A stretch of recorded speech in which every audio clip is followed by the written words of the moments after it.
بسم اللہ الرحمن الرحیم۔ السلام علیکم، welcome to Amber stories YouTube channel. آج کا عنوان ہے وفات محمد صلی اللہ علیہ وآلہ وسلم۔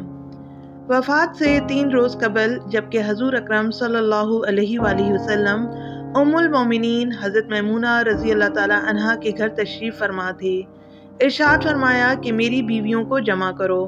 تمام ازواج مطہرات جمع ہو گئیں تو حضور اکرم صلی اللہ علیہ وآلہ وسلم نے دریافت فرمایا، کیا تم سب مجھے اجازت دیتی ہو کہ بیماری کے دن میں عائشہ رضی اللہ عنہا کے ہاں گزار لوں؟ سب نے کہا، اے اللہ کے رسول، آپ کو اجازت ہے۔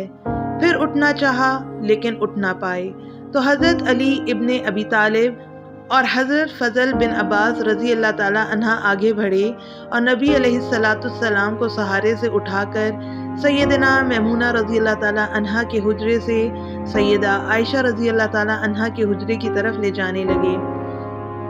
اس وقت صحابہ کرام رضی اللہ تعالیٰ عنہم نے حضور اکرم صلی اللہ علیہ وآلہ وسلم کو اس بیماری اور کمزوری کے حال میں پہلی بار دیکھا تو گھبرا کر ایک دوسرے سے پوچھنے لگے، رسول اللہ صلی اللہ علیہ وآلہ وسلم کو کیا ہوا ہے؟ چنانچہ صحابہ مسجد میں جمع ہونا شروع ہو گئے اور مسجد نبوی میں ایک رش لگ گیا۔ حضرت صلی اللہ علیہ وآلہ وسلم کا پسینہ شدت سے بہہ رہا تھا۔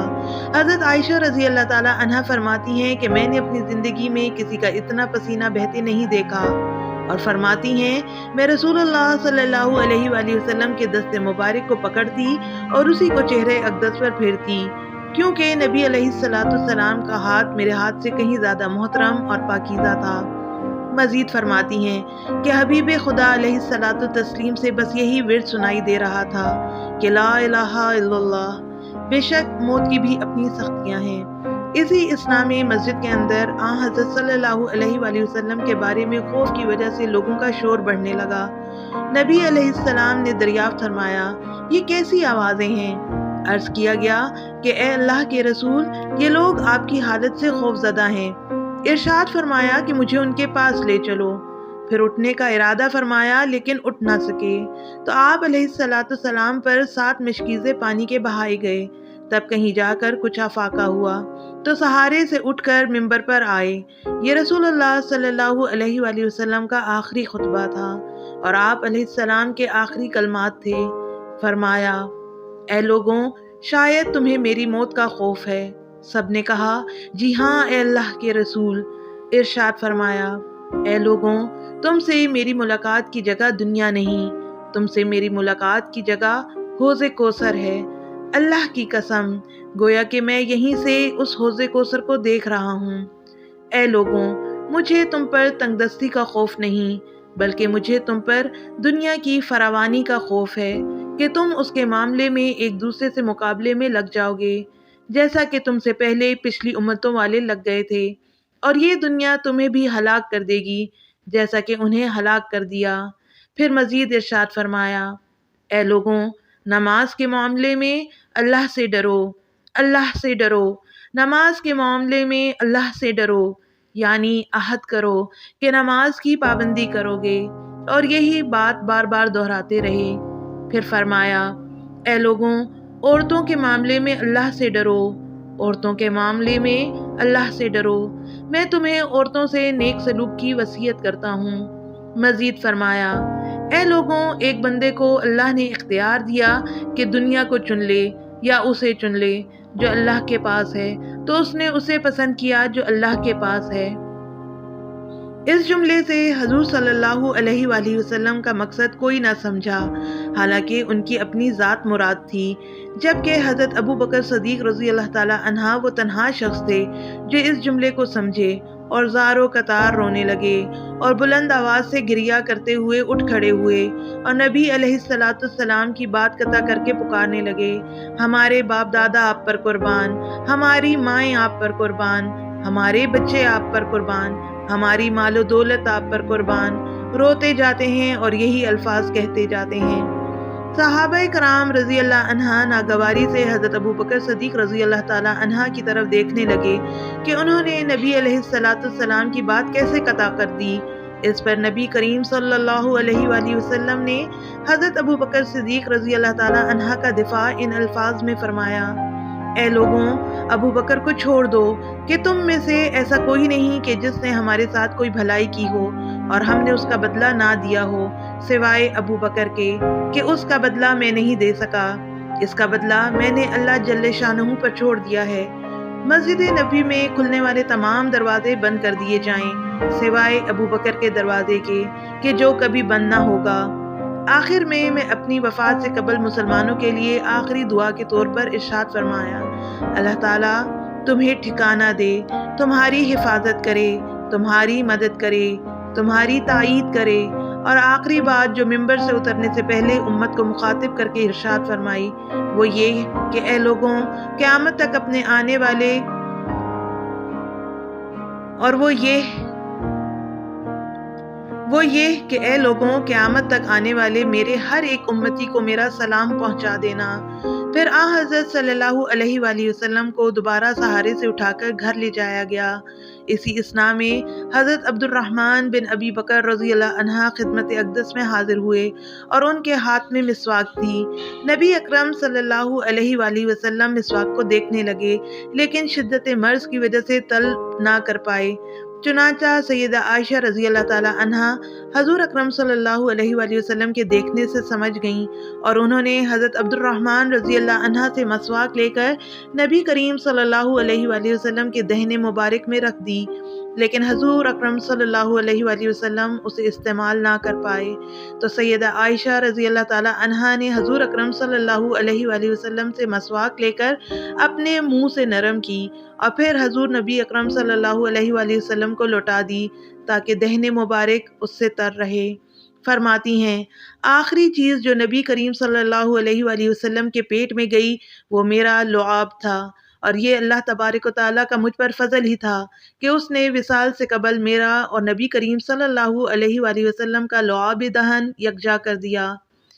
ام المومنین حضرت عائشہ صدیقہ رضی اللہ تعالی عنہا مزید ارشاد فرماتی ہیں پھر آپ صلی اللہ علیہ وآلہ وسلم کی بیٹی حضرت فاطمہ تشریف لائیں اور آتے ہی رو پڑیں کہ نبی کریم صلی اللہ علیہ وآلہ وسلم اٹھ نہ سکے، کیونکہ نبی کریم صلی اللہ علیہ وآلہ وسلم کا معمول تھا کہ جب بھی فاطمہ رضی اللہ تعالی عنہا تشریف لاتی تو حضور اکرم صلی اللہ علیہ وآلہ وسلم ان کے ماتھے پر بوسہ دیتے۔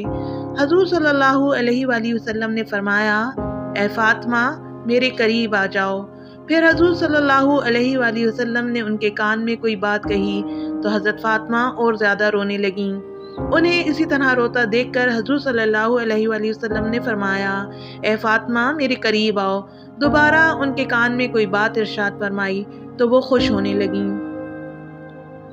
حضور اکرم صلی اللہ علیہ وآلہ وسلم کے وصال کے بعد میں نے سیدہ فاطمہ رضی اللہ تعالی عنہا سے پوچھا تھا کہ وہ کیا بات تھی جس پر تم روئیں اور پھر خوشی کا اظہار کیا تھا۔ سیدہ فاطمہ رضی اللہ تعالی عنہا کہنے لگیں کہ پہلی بار جب میں قریب ہوئی تو فرمایا فاطمہ میں آج رات اس دنیا سے کوچ کرنے والا ہوں، جس پر میں رو رہی تھی، اور جب انہوں نے مجھے بے تحاشا روتے دیکھا تو فرمانے لگے فاطمہ میرے اہل خانہ میں سب سے پہلے تم مجھ سے ملو گی، جس پر میں خوش ہو گئی۔ سیدہ عائشہ رضی اللہ تعالی عنہا فرماتی ہیں پھر حضرت صلی اللہ علیہ وآلہ وسلم نے سب کو گھر سے باہر جانے کا حکم دے کر مجھے فرمایا عائشہ میرے قریب آ جاؤ۔ حضرت صلی اللہ علیہ وآلہ وسلم نے اپنی زوجہ مطہرہ کے سینے پر ٹیک لگائی اور ہاتھ آسمان کی طرف بلند کر کے فرمانے لگے مجھے وہ اعلیٰ اور عمدہ رفاقت پسند ہے، میں اللہ کی انبیاء، صدیقین، شہداء اور صالحین کی رفاقت کو اختیار کرتا ہوں۔ صدیقہ عائشہ رضی اللہ تعالی عنہا فرماتی ہیں میں سمجھ گئی کہ انہوں نے آخرت کو چن لیا ہے۔ جبرائیل علیہ السلام خدمت اقدس میں حاضر ہو کر گویا ہوئے یا رسول اللہ ملک الموت دروازے پر کھڑے ہیں، شرف باریابی چاہتے ہیں۔ آپ سے پہلے انہوں نے کسی سے اجازت نہیں مانگی۔ آپ علیہ السلام نے فرمایا جبرائیل اسے آنے دو۔ ملک الموت نبی کریم صلی اللہ علیہ وآلہ وسلم کے گھر میں داخل ہوئے اور کہا السلام علیکم یا رسول اللہ، مجھے اللہ نے آپ کی چاہت جاننے کے لیے بھیجا ہے کہ آپ دنیا میں ہی رہنا چاہتے ہیں یا اللہ سبحانہ تعالیٰ کے پاس جانا پسند کرتے ہیں۔ فرمایا مجھے اعلیٰ اور عمدہ رفاقت پسند ہے، مجھے اعلیٰ اور عمدہ رفاقت پسند ہے۔ ملک الموت حضرت صلی اللہ علیہ وآلہ وسلم کے سرہانے کھڑے ہوئے اور کہنے لگے، اے پاکیزہ روح، اے محمد بن عبداللہ کی روح، اللہ کی رضا اور خوشنودی کی طرف روانہ ہو، راضی ہو جانے والے پروردگار کی طرف جو غضبناک نہیں۔ سیدہ عائشہ رضی اللہ تعالیٰ عنہا فرماتی ہیں، پھر نبی کریم صلی اللہ علیہ وآلہ وسلم کا ہاتھ نیچے آن رہا اور سر مبارک میرے سینے پر بھاری ہونے لگا۔ میں سمجھ گئی کہ حضرت صلی اللہ علیہ وآلہ وسلم کا وصال ہو گیا ہے۔ مجھے اور تو کچھ سمجھ نہیں آیا، سو میں اپنے حجرے سے نکلی اور مسجد کی طرف کا دروازہ کھول کر کہا، رسول اللہ کا وصال ہو گیا۔ مسجد آہوں اور نالوں سے گونجنے لگی۔ ادھر علی کرم اللہ وجہ جہاں کھڑے تھے وہیں بیٹھ گئے اور پھر ہلنے کی طاقت نہ رہی۔ ادھر عثمان بن عفان رضی اللہ تعالیٰ عنہ معصوم بچوں کی طرح ہاتھ ملنے لگے اور سیدنا عمر رضی اللہ تعالیٰ عنہ تلوار بلند کر کے کہنے لگے، خبردار جو کسی نے رسول اللہ صلی اللہ علیہ وآلہ وسلم کے وفات پا جانے کی خبر دی، میں ایسے شخص کی گردن اڑا دوں گا۔ میرے آقا تو اللہ تعالیٰ سے ملاقات کرنے گئے ہیں، جیسے موسیٰ علیہ السلام اپنے رب سے ملاقات کو گئے تھے۔ وہ لوٹ آئیں گے، بہت جلد لوٹ آئیں گے۔ اب جو وفات کی خبر اڑائے گا میں اسے قتل کر ڈالوں گا۔ اس موقع پر سب سے زیادہ ضبط، برداشت اور صبر کرنے والی شخصیت سیدنا ابو بکر صدیق رضی اللہ تعالیٰ عنہ کی تھی۔ آپ حجرہ نبوی میں داخل ہوئے، رحمت دو عالم صلی اللہ علیہ وآلہ وسلم کے سینے مبارک پر سر رکھ کر رو دیے۔ کہہ رہے تھے، ہائے میرا پیارا دوست، ہائے میرا مخلص ساتھی، ہائے میرا محبوب، ہائے میرا نبی۔ پھر حضرت صلی اللہ علیہ وآلہ وسلم کے ماتھے پر بوسہ دیا اور کہا، یا رسول اللہ، آپ پاکیزہ جیے، اور پاکیزہ ہی دنیا سے رخصت ہو گئے۔ سیدنا ابو بکر رضی اللہ عنہ باہر آئے اور خطبہ دیا، جو شخص محمد صلی اللہ علیہ وآلہ وسلم کی عبادت کرتا ہے سن رکھے، حضرت صلی اللہ علیہ وآلہ وسلم کا وصال ہو گیا ہے، اور جو اللہ کی عبادت کرتا ہے وہ جان لے کہ اللہ تعالیٰ شانہ کی ذات ہمیشہ زندگی والی ہے جسے موت نہیں۔ سیدنا عمر رضی اللہ تعالیٰ عنہ کے ہاتھ سے تلوار گر گئی۔ عمر رضی اللہ تعالیٰ عنہ فرماتے ہیں، پھر میں کوئی تنہائی کی جگہ تلاش کرنے لگا جہاں اکیلا بیٹھ کر روں۔ حضرت صلی اللہ علیہ وآلہ وسلم کی تدفین کر دی گئی۔ سیدہ فاطمہ رضی اللہ تعالیٰ فرماتی ہیں، تم نے کیسے گوارا کر لیا کہ نبی علیہ السلام کے چہرے انور پر مٹی ڈالو؟ پھر کہنے لگی، ہائے میرے پیارے بابا جان کہ اپنے رب کے بلاوے پر چل دیے، ہائے میرے پیارے بابا جان کہ جنت الفردوس میں اپنے ٹھکانے کو پہنچ گئے، ہائے میرے پیارے بابا جان کہ ہم جبریل کو ان کے آنے کی خبر